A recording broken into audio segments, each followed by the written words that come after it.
eines gleich mal vorweg. Der Staat ist eine Organisation der herrschenden Kapitalistenklasse. Und wenn er im Interesse der gesellschaftlichen Entwicklung verschiedene Funktionen von allgemeinem Interesse übernimmt, so nur weil und insofern diese Interessen und die gesellschaftliche Entwicklung mit den Interessen der herrschenden Klasse im Allgemeinen zusammenfallen. Und hier, wider all den Weltverdruss, wie er in der Luft liegt vielerorts dieser Tage, möchte ich eine Beobachtung zu dieser noch recht jungen Kategorie namens Populismus wagen.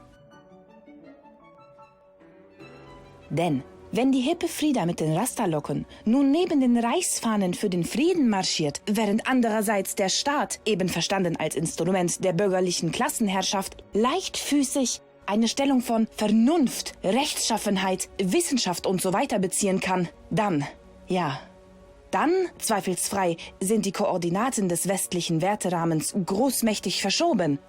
In ihr Gegenteil verkehrt, verglichen mit jenen, wie sie noch zu meiner Zeit gesetzt schienen. Denn Konservative, Reaktionäre, Royalisten und so weiter, diese waren doch zeitlebens von einem Antirussoismus, einer Gesinnung gegen die Aufklärung geprägt. Da musste zum Beispiel ein konservativer Autor sorgfältig herausarbeiten, dass sich eine das stehende, bewahrende Gesinnung zu jeder Zeit als legitimes Ziel festlegen lässt und so weiter.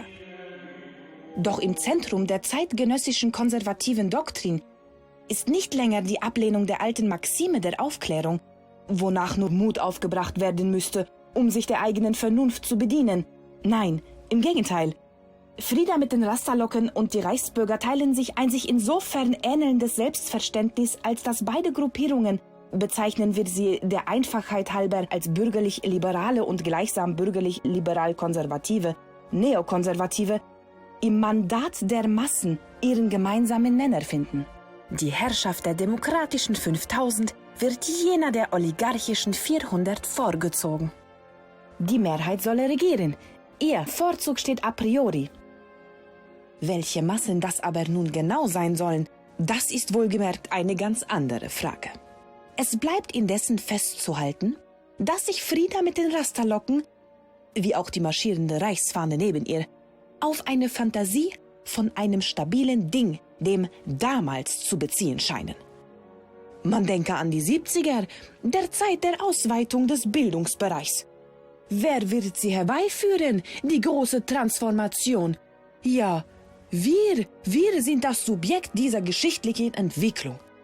Dieses Ideal ist zwar angesichts der langen Menschheitsgeschichte ein äußerst junges, aber nichtsdestoweniger eines, welches das wohlige Gefühl einer heilsamen Kindheit heraufzubeschwören vermag. Dieses damals wird an den platonischen Sternenhimmel gezaubert und formt allen Ausgang der Überlegung. Ich bezeichne mich übrigens weiterhin als historische Materialistin. Falls das hier scheinbar nicht so klingen mag.